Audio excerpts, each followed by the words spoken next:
ایک ہی زمین میں مختلف جگہوں پر بیج پیوست کیے جاتے ہیں۔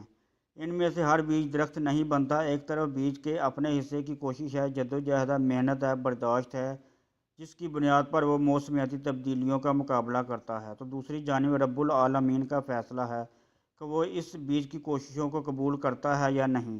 ہر وہ بیج جو اپنے حصے کی کوشش کرنے کے بعد تخلیق کار کے سامنے پیش ہوتا ہے، میرے خیال میں اسی کے مقدر میں درخت بننا لکھ دیا جاتا ہے۔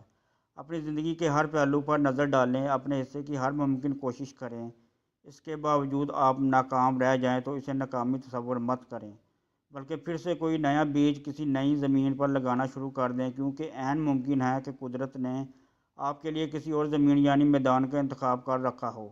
وہ میدان یقیناً آپ کا منتظر ہے، آپ نے بس جا کر اپنے حصے کی کوشش کرنی ہے، پھر یہ راستے بھی آپ کے ہیں اور یہ منزلیں بھی آپ کی ہیں۔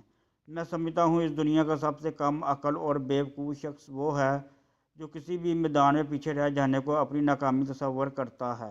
اب یا تو سیکھ جاتے ہیں یا پھر کامیاب ہو جاتے ہیں۔ اگر سیکھ گئے تو بھی جشن منائیں، کیونکہ کامیاب ہونے کے لیے سیکھنا پہلی شرط ہے۔